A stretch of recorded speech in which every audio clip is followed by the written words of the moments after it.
So this is why second opinions are important. So I'm in my friend's mom's truck right now, headed down to my buddy's garage to do a repair on this thing for her. So I brought it into VIP for her because she was telling me that it needed an inspection. She got pulled over. It's been out for a couple of years. I don't know if you can hear it while I'm driving it.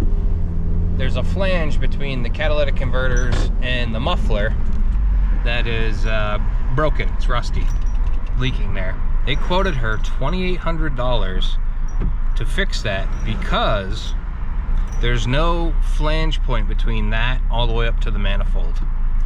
And they were going to replace everything up to the manifold with new parts, including O2 sensors and catalytic converters. Crazy, ridiculous exhaust repair that is not required at all. $2,648.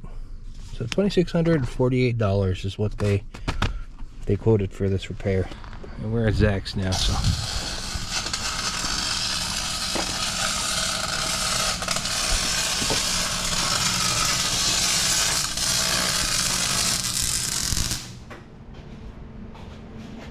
Think it's strong enough? Yeah.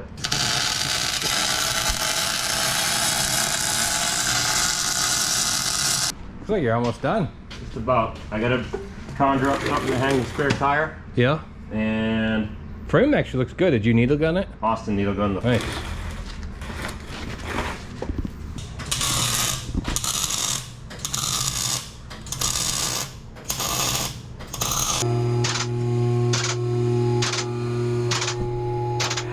Right here. Clip, clip, bob, bob. Yeah. So because of that, they want to replace all the way back up to the manifold.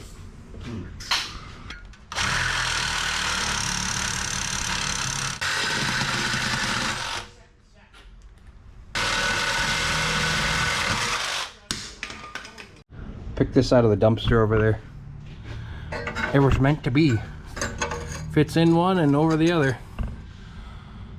Okay. All right, I'll do it. You're the one that's getting paid.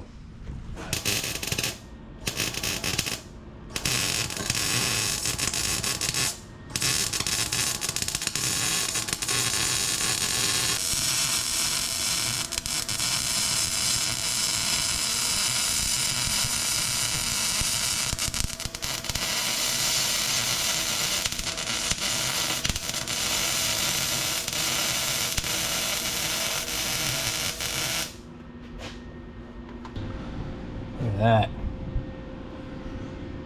So they were trying to rape her more than the value of the truck on the repair, just to do that. Like, why can't VIP do that? You'd think.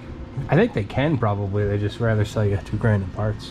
Well, whatever they're gonna sell you is gonna be shit too. I know. Yeah. They're all gonna. This is good stuff. This is stainless. Sweet. See how easy that was? And that garage wanted to charge her a crazy amount of money to fix that. I vividly remember my service writer, great guy, I really liked him. His name was Paul. He said, Justin, you know, service writing's a little bit different than working out in the garage. It's not so much you have to know how to fix things, you just have to know how to talk to people. Most of these people would rather have a vehicle that is in good working order, and it's not so much the money that they care about, it's the safety. They want to know that we're going to fix anything that's wrong with their vehicle, and we're going to fix things that could potentially even go wrong with their vehicle, which is a bunch of bullshit. He was really just saying, you know, you need to sell stuff. We did that exhaust repair, 4 new tires, front end alignment. We had the thing undercoated at Rust Check in black, which looks great. Fixed a couple bulbs, fixed the taillight wiring because that was off. We did everything for $1,200 bucks. They wanted $3,600 and it didn't even include some of that. So, and not only that, letting them do what they wanted to do. When you get these chain garages who aren't really that great at doing wizardry like Zach is, you know, when they start pulling manifolds off, they'll break studs in the head and then make you buy a new head. And it's like, what the hell's going on here? So yeah, it's important.